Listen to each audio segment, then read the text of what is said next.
وعظم شانہ واتم برہانہ وجل ذکرہ وعز اسمہ ولا الہ غیرہ کی حمد و ثنا حضور سرور کائنات زینت بزم کائنات امام الانبیاء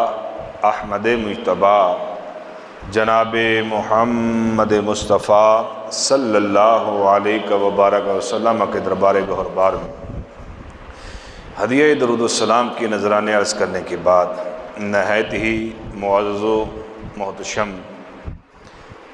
حضرات و خواتین، رب ذوالجلال کی فضل و توفیق سے ہم سب کو اللہ کے گھر میں بیٹھنے کی شرکت کی سعادت حاصل ہو رہی ہے۔ اللہ رب العالمین کی بارگاہ میں دعا کرتے ہیں رب کائنات سب کی حاضری اپنی بارگاہ میں قبول فرمائے۔ اللہ جل مجدہ الکریم جو کچھ سنیں سنائیں اس پہ ہمیں عمل کرنے کی توفیق عطا فرمائے۔ عزیزان محترم، آج ہماری گفتگو کا موضوع وصیت کے شرعی احکام۔ یہ موضوع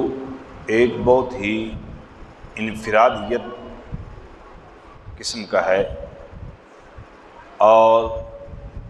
موضوع سننے کو آپ کو خشک لگے گا، کیونکہ اس طرح کا موضوع آپ نے زندگی میں کبھی نہیں سنا ہوگا۔ شرعی احکام ہیں تو لیکن آپ کو مزہ آئے گا، آپ کا ایمان دوبالا ہوگا کہ رب کائنات نے ہمارے لیے کیسے کیسے احکامات قرآن و حدیث کے اندر بیان فرمائے ہیں، اور ہماری زندگی کا جو نصاب ہے ہم اپنی زندگی کے نصاب سے کس طرح غفلت کے اندر زندگیاں گزار رہے ہیں۔ عزیزان محترم، اسلام ایک ضابطہ حیات ہے۔ اس میں انسان کی زندگی کے تمام احوال سے متعلق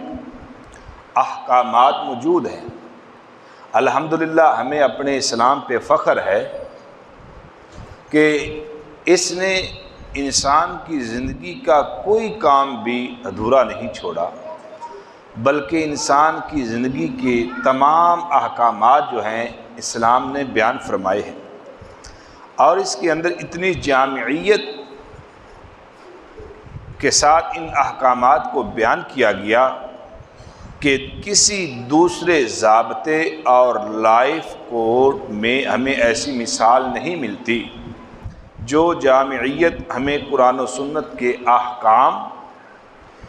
اور دین متین کی تشریحات میں ملتی ہے۔ وصیت کا انسانی زندگی کے احوال میں سے ایک نہایت حال کے ساتھ تعلق ہے۔ اس بنیاد پر شریعت مطہرہ نے اس کی تفصیلات امت تک پہنچائیں، اور قرآن مجید اور رسول اکرم صلی اللہ علیہ وآلہ وسلم کے فرامین میں اس کی جا بجا وضاحتیں موجود ہیں۔ اب وصیت آپ نے سمجھنا ہے کہ وصیت کا معنی کیا ہے، وصیت کسے کہا جاتا ہے۔ وصیت عربی زبان کا لفظ ہے، وصیت عربی زبان کا لفظ ہے جس کا معنی ہے کسی بندے کو کسی کام کے لحاظ سے عہد منتقل کرنا۔ سادہ لفظوں کے اندر یعنی اپنے مال کا مخصوص حصہ کسی کی طرف منتقل کرنا، وصیت۔ اور آسان لفظوں کے اندر میں اس کو بیان کر دیتا ہوں،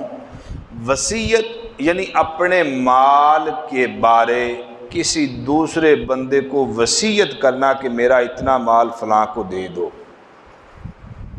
سمجھ آ گئی وصیت؟ اب شریعت مطہرہ میں قرآن مجید کے اندر متعدد آیات میں وصیت کا ذکر ہے اور اس کے احکام موجود ہیں۔ رب کائنات قرآن مجید کے اندر ارشاد فرماتا ہے کتب علیکم اذا حضر احدکم الموت ان ترک خیرا الوصیۃ للوالدین والاقربین بالمعروف حقا علی المتقین۔ اللہ جل مجدہ الکریم فرما رہا ہے کہ تم پر فرض ہوا کہ جب تم میں سے کسی کو موت آئے، اگر کچھ مال چھوڑے تو وصیت کر جائے اپنے ماں باپ اور قریب کے رشتہ داروں کے لیے موافق دستور پہ۔ یہ واجب ہے پرہیزگاروں پر۔ اللہ اکبر کبیرہ، یعنی جس وقت انسان کی موت کا وقت قریب ہو، بیمار ہو، اب امید یہ لگ جائے پتہ نہیں کہ بچ سکوں یا نہ، ایسے یعنی انسان کے اندر جو ہے، انسان محسوس کرے کہ بس اب میری زندگی جو ہے وہ پوری ہو گئی، اب اس کو چاہیے کہ اپنے مال، جس مال کا وہ مالک ہے، اس کے بارے میں وہ وصیت کرے اپنی اولاد۔ وصیت کیا ہے کہ اتنا مال تم نے فلاں کو دے دینا، اتنا مال فلاں کو دے دینا۔ اب اس کی میں وضاحت آگے جا کے کر دیتا ہوں۔ فرمایا للوالدین والاقربین، وصیت والدین کے لیے کرو، وصیت اپنے قریبی رشتہ داروں کے لیے کرو، بالمعروف، اچھے طریقے کے ساتھ، معروف طریقے سے پہچانتے ہوئے دستور کے مطابق۔ فرمایا حقا علی المتقین، یہ متقی لوگوں پر حق ہے، جو لوگ غیر متقی، پرہیزگار، ڈرنے والے، رب کے احکامات پر عمل کرنے والے، ان پر۔ تو اب اس آیت میں وصیت کا ذکر کیا گیا، جب موت آ جائے تمہارا مال موجود ہو اس کے بارے میں تم وصیت کرو، یہ متقین لوگوں پر حق ہے۔ ایسے ہی رب کائنات دوسرے مقام کے اندر، یہ دوسرے پارے کی آیت تھی سورہ بقرہ کی، تو اب چوتھے پارے کے اندر سورہ نساء میں رب کائنات فرما رہا ہے من بعد وصیۃ یوصین بہا او دین۔ فرمایا جو وصیت وہ کر گئیں اور دین نکال کر، دین کہتے ہیں انسان پہ قرضہ ہے، انسان پہ قرضہ ہے، اب اسے عربی کے اندر دین کہا جاتا ہے۔ اب وہ قرضہ نکال کے، جو بندے کے اوپر قرضہ ہے پہلے قرضہ نکالا جائے، اس کا قرضہ اتارا جائے، اور اس کے بعد جو اس نے وصیت کی ہے اس پہ عمل کیا جائے۔ اللہ اکبر کبیرہ۔ اور رب کائنات تیسرے مقام پہ فرما رہا ہے من بعد وصیۃ توصون بہا او دین۔ فرمایا جو وصیت تم کر جاؤ، جو وصیت تم کر جاؤ اور دین نکال کر، وصیت جو تم کرنے والے ہو اس وصیت کے پورا کر دینے کے بعد باقی ترکہ جو ہے، باقی مال جو ہے، وصیت جو تم نے کی، اب قرضہ پہلے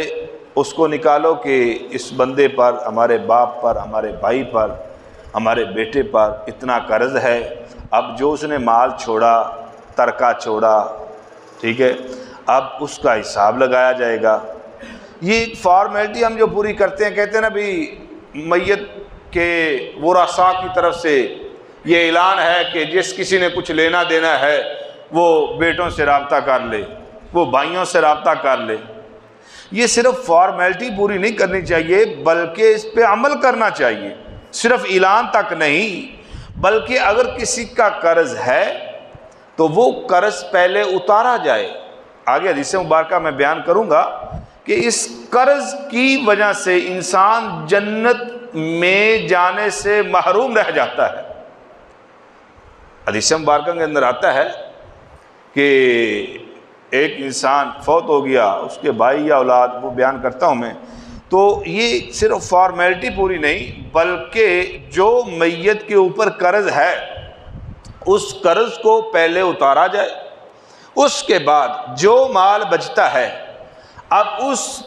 پر جو ہے اس کی وصیت پہ عمل کیا جائے. ٹھیک ہے. اب یہ قرآن مجید کی متعدد آیات سے میں نے آپ کے سامنے وصیت کو کہ جو اپنا میت وصیت کرتی ہے اس پہ عمل، یہ پہلے فرض تھا. کتب علیکم اذا حضر احدکم الموت ان ترک خیرا الوصیۃ للوالدین. اب یہ آیت کریمہ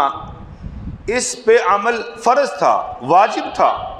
لیکن جس وقت للرجال نصیب مما ترک الوالدان والاقربون یہ آیت مقدسہ نازل ہوئی احکامات وراثت کے بارے میں. اب وراثت کے سارے احکامات رب کائنات نے قرآن مجید کے اندر بیان فرمائے ہیں. قرآن مجید کے اندر بیان ہیں، موجود ہیں، اور چوتھے پارے کے سورہ نساء کے اندر پورا رکوع جو ہے احکامات کو بیان کر رہا ہے. لیکن ہم اس سے غافل ہیں، ہمیں پتہ نہیں، ہم جانتے نہیں، اور پھر ہم عمل نہیں کرتے. پھر جو تقسیم قرآن نے بیان کر دی اگر ہم اس پہ عمل نہیں کریں گے تو ہم جو ہیں رسوا ہو رہے ہیں، ہم رسوا ہو رہے ہیں. تو عزیزان محترم، جو لوگ سمجھدار ہوتے ہیں، والدین جو سمجھدار ہوتے ہیں، وہ اپنی جائیداد جو ہے تقسیم کر دیتے ہیں، وہ اپنی جائیداد تقسیم کر دیتے ہیں. تو اب جائیداد جس وقت قرآن مجید کے اندر احکامات والے مسائل، یہ وراثت کے مسائل، جب یہ قرآن مجید کی آیت کریمہ نازل ہوئی تو اس نے اس آیت کو منسوخ کر دیا.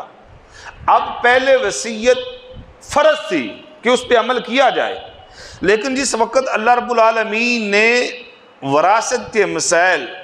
وہ احکامات خود بیان کر دیے کہ اتنا حصہ باپ کا ہے، اتنا ماں کا ہے، اتنا بیٹے کا ہے، اتنا بیٹی کا ہے، اتنا بھائی کا ہے، اتنا جو ہے فلاں کا ہے رشتہ دار کا ہے، اتنا فلاں رشتہ دار کا ہے، یہ قرآن مجید کے اندر ساری چیزیں موجود ہیں. اس وقت یہ آیت مبارکہ جو ہے منسوخ ہو گئی، جس کو میں نے پہلے تلاوت کیا. احکامات کے لحاظ سے منسوخ ہو گئی، لیکن عمل قرآن کی تلاوت کے لحاظ سے وہ آج بھی بڑھی جا رہی ہے. تو عزیزان محترم، اب دیکھیے حضرت سعد بن ابی وقاص رضی اللہ تعالیٰ عنہ کی وصیت.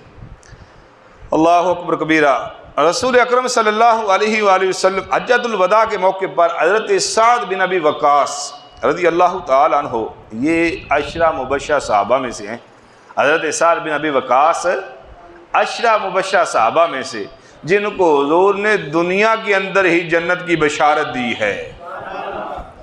تو حضرت سعد بن ابی وقاص رضی اللہ تعالیٰ عنہ حضور علیہ السلام کے ساتھ حجۃ الوداع، یعنی حضور نے جب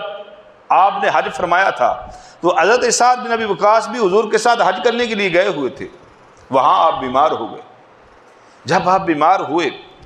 اور بیمار بھی شدید قسم کے ہو گئے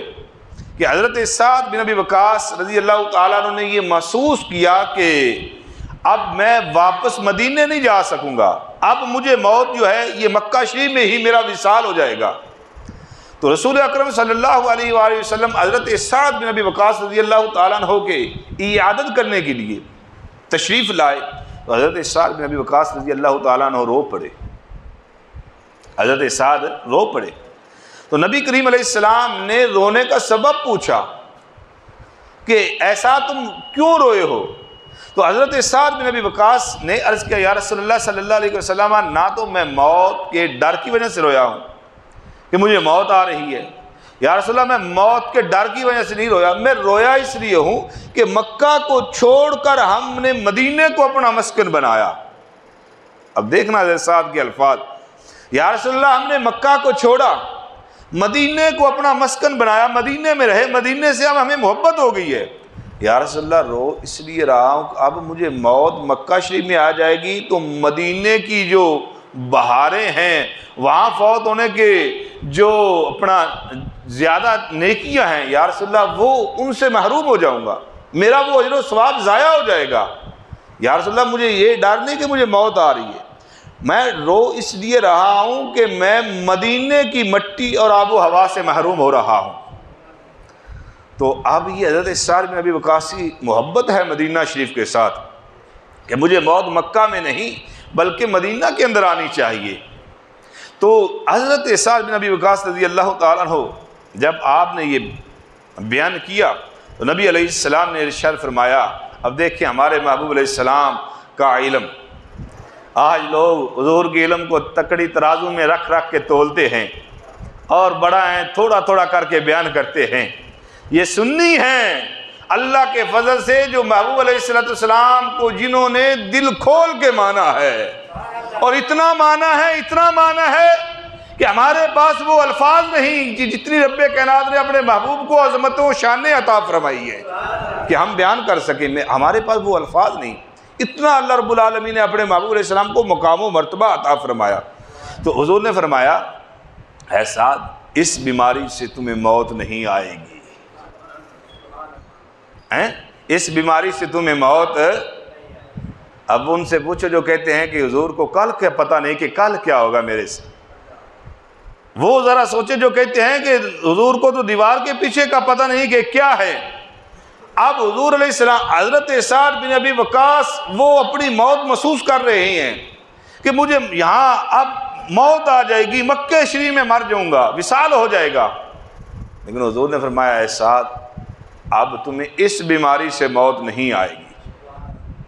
اللہ تمہیں زندہ رکھے گا اور تمہاری وجہ سے کئی قوموں کو فائدہ پہنچے گا۔ اب حضور یہ بھی خبر دے رہے ہیں، پہلی خبر تو یہ ہے کہ تمہیں اس بیماری سے موت نہیں آئے گی، دوسری خبر فرمایا اللہ تمہیں زندہ رکھے گا اور تمہاری وجہ سے کئی قوموں کو فائدہ پہنچے گا، تیسری خبر حضور علیہ السلام نے فرمایا کہ اسلام دشمن متعدد قوموں کو تیری وجہ سے نقصان پہنچے گا۔ جو اسلام کے دشمن ہے نا، جو قومیں اسلام کی دشمن ہیں، فرمایا سعد ان اسلام دشمن قوموں کو تیری وجہ سے نقصان پہنچے گا۔ تین خبریں غیب کی امام الانبیاء علیہ السلام نے حضرت سعد بن ابی وقاص کو سنا تھا۔ اب دیکھیں اس موقع پر جب حضرت سعد رضی اللہ تعالیٰ عنہ اپنے ذہن میں یہ بات پکی کر چکے تھے کہ میں دنیا سے جا رہا ہوں، تو اب حضور نے انہیں بتا دیا کہ تمہیں اس بیماری سے موت نہیں آئے گی۔ اب یار کوئی بندہ مر رہا ہو، پتہ ہو مر رہا ہوں، اب اسے کوئی تسلی دے دے کہ اب تو مرے گا نہیں۔ ہم کسی مریض کو ڈاکٹر کے پاس لے جائیں نا، کسی بڑے اسپتال میں یا بڑے ڈاکٹر کے پاس، اب وہ مریض کو تسلی دے دے کہ بھائی یہ اتنی بڑی مرض نہیں، اب اس سے تم مرو گے نہیں، تو اس مریض کا آدھا خون جو ہے وہ بچ جاتا ہے۔ ملک صاحب ایسے ہی نا، وہ مطمئن ہو جاتا ہے۔ ڈاکٹر جو ہوتا ہے مریض کو آدھا اس کی بیماری کو ڈاکٹر کے کہنے پہ آدھی مرض ٹھیک ہو جاتی ہے۔ زندہ مثال ہمارے سامنے بیٹھی ہے، ملک صاحب نے بات اپنی سنائی ہے کہ اس طرح ڈاکٹر کے پاس گئے تھے اور انہوں نے اس طرح ان سے بات کی اور انہوں نے بتائی کہ میں آدھا اس ڈاکٹر کی بات سے مطمئن ہو گیا، اور یہ حقیقت ہے۔ تو حضور علیہ السلام نے فرمایا کہ تمہیں اس بیماری سے موت نہیں آئے گی۔ اب حضرت سعد بن ابی وقاص حضور کی بات عرض کرتے ہیں، یا رسول اللہ مسئلہ تو چھڑ گیا، تو انہوں نے ایک مسئلہ پوچھ لیا کہ یا رسول اللہ اس وقت ان کی ایک بیٹی تھی، کہنے لگے یا رسول اللہ میری ایک بیٹی ہے، تو اب میں اپنے مال کی وصیت پوری ان کی طرف جو ہے پورے مال کی وصیت کر سکتا ہوں؟ اب حضور نے جو فرمایا تھا نا کہ حجۃ الوداع کے موقع پر تمہیں موت نہیں آئے گی، تو حضرت سعد بن ابی وقاص 54 ہجری تک زندہ رہے۔ 54 ہجری تک اندازہ لگائیں، کہاں حجۃ الوداع تقریباً 44 45 46 سال بعد تک حضرت سعد بن ابی وقاص زندہ رہے ہیں۔ تو اللہ اکبر، پوچھا یا رسول اللہ کیا میں اپنی ایک بیٹی تھی اس وقت ان کی اور کوئی اولاد نہیں تھی، ایک ہی بیٹی تھی، یا رسول اللہ میں پورے مال کی وصیت اپنی بیٹی کے لیے کر سکتا ہوں یا 2/3 مال کی وصیت کر سکتا ہوں؟ جس وقت حضرت سعد بن ابی وقاص رضی اللہ تعالیٰ نے پوچھا تو اسی طرح انہوں نے بتدریج جو ہے رسول اللہ سے وصیت کے بارے میں سوال کیے، تو آپ علیہ السلام نے ایسی وصیت سے منع فرمایا نہ تو پورے مال کی وصیت کی جا سکتی ہے، نہ 2/3 مال کی وصیت کی جا سکتی ہے۔ لیکن جب حضرت سعد نے ثلث مال کی وصیت کے بارے میں پوچھا کہ اپنے پورے مال میں سے تیسرے حصے کی وصیت کر سکتا ہوں، اب حضور علیہ السلام چونکہ احکام شریعہ کو بیان کرنا تھا اور نبی علیہ السلام کے یہ احکامات پوری امت تک قیامت تک چلنے تھے، اب احکام شریعہ کو بیان کرنے کے لیے نبی علیہ السلام نے اس کا اظہار فرما دیا۔ حالانکہ حضور خود فرما چکے ہیں کہ موت تمہیں نہیں آئے گی، لیکن احکام شریعہ کو بیان کرنے کے لیے جس وقت انہوں نے عرض کی یا رسول اللہ کیا مال کے تیسرے حصے کے اندر تیسرے حصے کے بارے میں وصیت کر سکتا ہوں؟ اب حضور علیہ السلام نے فرمایا الثلث والثلث کثیر، فرمایا کہ مجموعی مال کا تیسرا حصہ اپنی بیٹی کے لیے تم وصیت کرنا چاہتے ہو تو فرمایا پھر تم اس میں کر سکتے ہو۔ پورا ٹوٹل مال، کل مال میں سے تیسرے حصے میں تم وصیت کرنا چاہتے ہو تو اس میں تم کر سکتے ہو۔ تو اب اس میں ایک تو وصیت کا ذکر آ گیا اور دوسرا یہ ضابطہ بیان کر دیا کہ کوئی بندہ اپنے مال سے وصیت کرنا چاہتا ہو تو اس کے لیے شریعت میں یہ اجازت نہیں کہ سارے مال کے بارے میں وصیت کر دے۔ بابا اتنا تنگ آ جاوے بھی اولاد سنبھال دی نہ ہوئے تے بابا کہ میرے آج جڑے 2 کلے میں سارے جناب اللہ دے راہ دے دیتے، پتر نہ سنبھالن تے نوواں چنگیاں نہ سمجھن تے مڑوں نے غصے جانا نا مڑا آدھی آخر تے میں بچا لوانا بھی یہ جڑے مینوں ہون نہیں پہ سنبھال دے، روٹی ہون نہیں پہ دین دے، کپڑا دھو کے ہون نہیں پہ نوواں دین دیاں تے انہاں میرے مرن تو بعد میرا کی خیال کرنا ہے، انہاں مینوں کیڑا کوئی دعا منگنی۔ تو ایسے چیز تے آ کے میں 2 کلے جناب سارے دے سارے بلال مسجد دے نام لائے، ویسے انج ہوندا کونی دا کردا کونی۔ لیکن اب دیکھیں کہ حضور نے فرمایا کہ سارے مال کی وصیت فرمایا یہ نہیں کرنی چاہیے۔ وصیت کا دائرہ یہ ہے کہ وصیت وارث کے علاوہ کے لیے کی جا سکتی ہے۔ وصیت جو ہے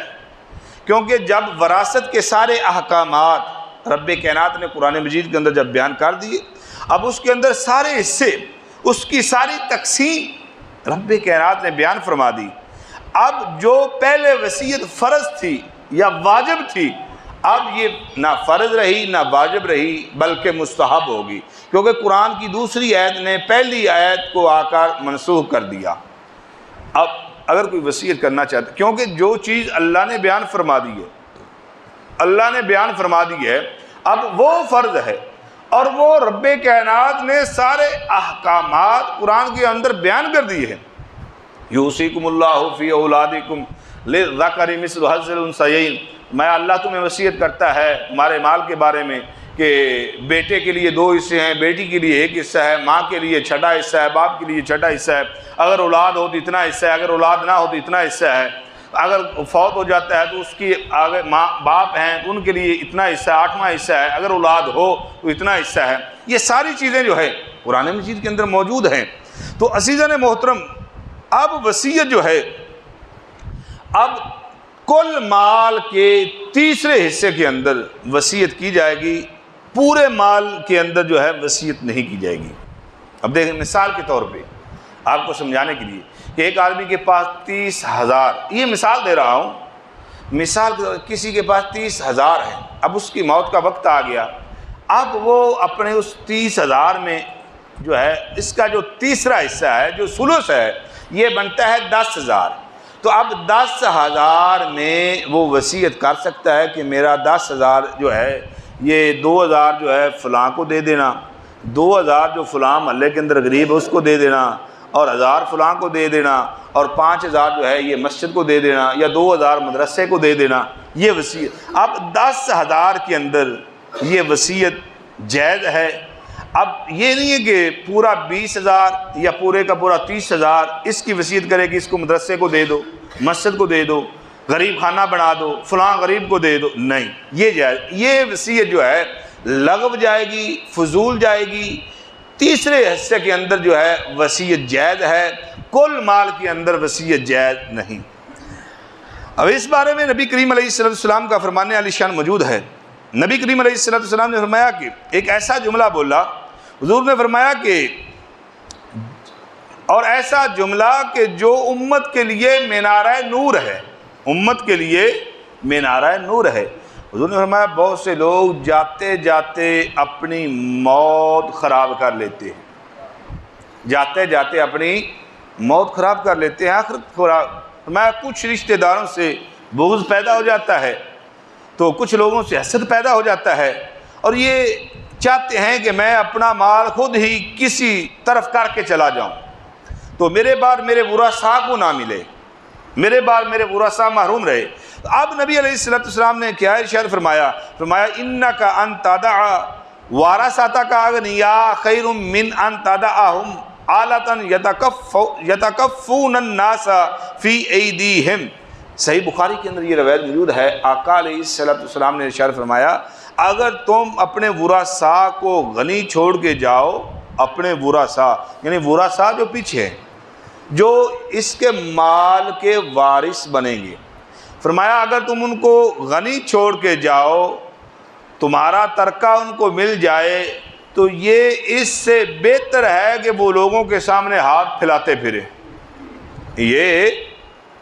یعنی تم اپنا مال سارا کا سارا بانٹ جاؤ، تقسیم کر جاؤ اپنی زندگی میں، اور پیچھے کنگلے ہو جائیں وارث ورثاء، وہ لوگوں کے سامنے ہاتھ پھیلاتے پھریں۔ فرمایا اس سے بہتر یہ ہے کہ تم اپنا مال اپنے ورثاء کے لیے چھوڑ کے جاؤ، پچھو انہوں نے غریب کر کے نہ جاؤ، انہوں نے جڑا نا کنگلیاں کر کے نہ جاؤ، بلکہ اپنا مال ان کے لیے چھوڑ کے جاؤ۔ تو عزیزان محترم، اپنے ورثاء کو اس حالت میں نہ چھوڑو کہ پیچھے بھوکے پیاسے لوگوں کے سامنے جو ہیں وہ ہاتھ پھیلاتے پھرے۔ یہ شریعت نے دیکھو نبی کریم علیہ السلام نے کتنا خیال رکھا پیچھے والوں کا بھی۔ فرمایا کہ ایسا نہ ہو کہ یہ تو مر گیا، اب یہ کہے کہ میں تو مر رہا ہوں، اب میں اپنی آخرت کو بچا لوں، تو اپنا سارا مال جو ہے کہ میں اپنے ہاتھوں سے تقسیم کر جائے۔ فرمایا نہیں، پیچھے جو ورثاء ہے جو ان کا حق ہے، کہیں ایسا نہ ہو کہ تم مال سارے کا سارا تقسیم کر جاؤ، پیچھے ورثاء جو ہیں وہ لوگوں کے سامنے بھوک کی وجہ سے ہاتھ پھیلاتے پھریں۔ میں اس سے بہتر یہ ہے کہ تم اپنا مال اپنے ورثاء کے لیے چھوڑ کے جاؤ۔ عزیزان محترم، اب دیکھیں وصیت کی اہمیت کو نبی علیہ السلام نے بیان فرمایا ہے۔ ما حق امرئ مسلم لہ شیء یرید ان یوصی فیہ بیت، حضور نے فرمایا جس مسلمان کے پاس کچھ بھی مال، یہ بڑے قابل توجہ جملے ہیں، یہ حضور کا فرمان ہے، بڑے قابل توجہ۔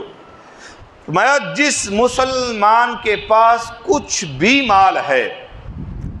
اور وہ اس کی وصیت کرنا چاہتا ہے،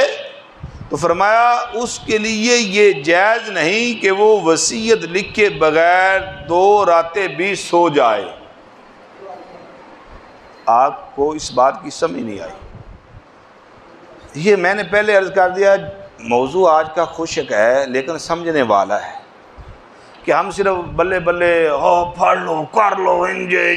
سارے بیان ایسے ہی کرتے رہے نا، تو پھر یہ چیزیں جو ہیں قرآن و حدیث کے اندر ایسے بند رہیں گی تو ان کو پھر بیان کون کرے گا؟ تو یہ مسائل ہم نے سمجھنے ہیں، یہ ہماری زندگی کا ایک حصہ ہے،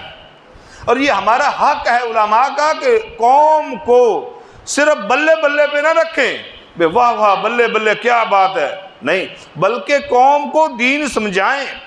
قوم کو احکامات خداوندی ان کے سامنے بیان کیے جائیں۔ حضور نے فرمایا کہ جس بندے کے پاس مال ہو، اب اس میں وہ وصیت کرنا چاہتا ہے، فرمایا اس کے لیے یہ بہتر ہے کہ وہ ایسے نہ سوئے، 2 راتیں بھی ایسی نہ گزارے کہ وہ وصیت لکھے بغیر جو ہے 2 راتیں بھی گزار دے۔ مطلب کیا بنا کہ زندگی میں انسان کو چاہے تندرستی ہے چاہے بیماری آ گئی ہے، تو اب وصیت جو ہے اسے لکھ کے اپنے پاس رکھنی چاہیے، یا وصیت اسے اپنی اولاد کو پہلے ہی کر دینی چاہیے۔ پتہ نہیں کہ کب موت آ جائے، موقع ہی نہ بنے، وصیت کرنے کا موقع ہی نہ ملے، تو لہذا وصیت پہلے ہی اولاد کو کر دینی چاہیے کہ تم نے میرے بعد جو ہے یہ کرنا ہے۔ اب وصیت جو ہے اس کے بارے میں دیکھیے، اب وصیت ایک ہے فرض، ایک ہے واجب، ایک ہے مستحب۔ اب یہ ساری چیزیں میں آپ کو بیان کر دیتا ہوں۔ تو وصیت جو ہے اس کے بارے میں جو پہلے میت کا ترکہ ہے، میت بندہ جو ہے اب اس کی ترکیب کیسے بنائے گا؟ اب ہر بندے کے پاس مال ہے، ہر بندے کے پاس کچھ نہ کچھ ہے، اب وہ اس میں وصیت کرنا چاہتا ہے، اب وہ اپنے پاس لکھ لے یا وہ اپنی اولاد کو بتا دے کہ سب سے پہلے جو میت کا حق ہے، سب سے پہلے میت کا حق مرنے کے بعد کہ اس بندے کے مال سے اس کی تجہیز و تکفین کا بندوبست کیا جائے۔ تجہیز و تکفین یعنی اندے کفن دفن دا بندوبست، ان دی قبر دی کھدائی، ان دی اپنا اجرت، نہان دہان، جنازہ، یہ ساری چیزیں یہ شریعت بیان کر رہی ہے۔ فرمایا تجہیز و تکفین، اس کے اندر پہلے اس کا جو ترکہ بچا ہے، جو مال چھوڑا ہے اس نے، اب اس مال سے پہلے تجہیز و تکفین کا بندوبست کیا جائے گا۔ اب جس وقت تجہیز و تکفین ہو جائے گی تو اس کے بعد اب دیکھا جائے گا کہ اس پر کوئی قرض تو نہیں تھا، اگر قرض ہے تو پھر اس کا قرض اتارا جائے گا، اس کے مال سے جو چھوڑ کے بابا گیا ہے، جو چھوڑ کے بھائی گیا ہے، یا جو چھوڑ کے بیٹا گیا ہے، اب اس پہ قرض ہے تو اب اس کا قرض اتارا جائے گا۔ مثال کے طور پہ ایک بندہ 40,000 روپیہ چھوڑ گیا ہے، اب 30,000 اس کے اوپر قرض ہے، اب 10,000 اس کی جو ہے تجہیز و تکفین پہ، کفن دفن پہ لگ گیا، اب 30,000 باقی بچا۔ اب اس نے وصیت بھی کی تھی کہ میرے بعد جو ہے اتنے پیسے جو ہے مسجد کو دے دینا، اب 30,000 قرض ہے اور 30,000 باقی بچا ہے، اب یہ مسجد کو دیتے ہیں تو قرض جو ہے باقی رہتا ہے، تو شریعت کہتی ہے کہ اب پہلے اس کا قرض اتارا جائے۔ جو قرض ہے اب وصیت پہ عمل نہیں ہوگا، اب وصیت کو چھوڑ دیں، کیوں کہ جو اس کے ذمے قرض ہے، جس کی ادائیگی ضروری ہے، اس کو پہلے اتارا جائے، اس کا قرض اتارا جائے، اور قرض اتارنے کے بعد اگر پیسے بچتے ہیں تو پھر اس کی وصیت پہ عمل کیا جائے، اور پھر وہ بھی اس مال کے ثلث حصے میں، اگر مال کے تیسرے حصے سے زیادہ وصیت ہے تو وہ لغو چلی جائے گی، وہ فضول چلی جائے گی، وہ ضائع چلی جائے گی، اس پہ عمل نہیں کیا جائے گا، بلکہ اس کے بعد جب قرض اتارا گیا، قرض اتارنے کے بعد اب وصیت جو ہے، اب مال جو باقی بچا ہے، اب اس مال، اس ترکے کو اپنی اس اولاد کے اندر، اس ورثاء کے اندر جتنا جتنا حق بنتا ہے ان کے اندر اس کو تقسیم کیا جائے گا۔ اگر وہ وصیت زیادہ ہو، اگر وصیت تھوڑی ہے پھر بھی مال بچتا ہے تو تجہیز و تکفین کے بعد، قرض اتارنے کے بعد پھر ثلث مال میں اس کی جو ہے وصیت کو پورا کیا جائے، اور اس کے بعد جو مال بچے گا وہ ورثاء کے اندر جو ہے، بیٹوں کے اندر، بیٹیوں کے اندر، بھائیوں کے اندر اس مال کو تقسیم کیا جائے گا۔ اب دیکھیے، ایک شخص فوت ہو گیا تو اس کی چھوٹی چھوٹی اولاد باقی رہ گئی، اور اس کا بھائی اس کی اولاد کا نگران بن گیا۔ ظاہر ہے کہ جب بھائی فوت ہو جائے، اب اور کوئی بھی نہ ہو، بچے چھوٹے چھوٹے چھوڑ جائے تو پیچھے سے نگران یا اس کا وارث جو ہے اس میت کا بھائی ہے، بچوں کا چاچا ہے یا بچوں کا تایا ہے۔ اب یہ نگران یہ حضور علیہ السلام کی بارگاہ میں آیا اور آ کے مسئلہ پوچھنے لگا، یا رسول اللہ صلی اللہ علیہ وسلم، میرے بھائی نے ترکہ تو چھوڑا ہے، مال تو چھوڑا ہے، لیکن اس کے قرض خواہ بھی ہیں، یعنی اس نے قرضہ بھی دینا ہے، اگر میں قرضہ اتارتا ہوں تو اس کی چھوٹی چھوٹی اولاد موجود ہے، وہ باقی پیچھے محروم رہ جائے گی۔ یا رسول اللہ، اب میرے لیے کیا حکم ہے؟ یہ میں نے جو پہلے کہا تھا کہ میں حدیث مبارکہ سے بیان کروں گا۔ یا رسول اللہ، بھائی فوت ہو گیا، مال چھوڑ گیا ہے، لیکن مال کے ساتھ اس کے بچے بھی چھوٹے چھوٹے ہیں، اب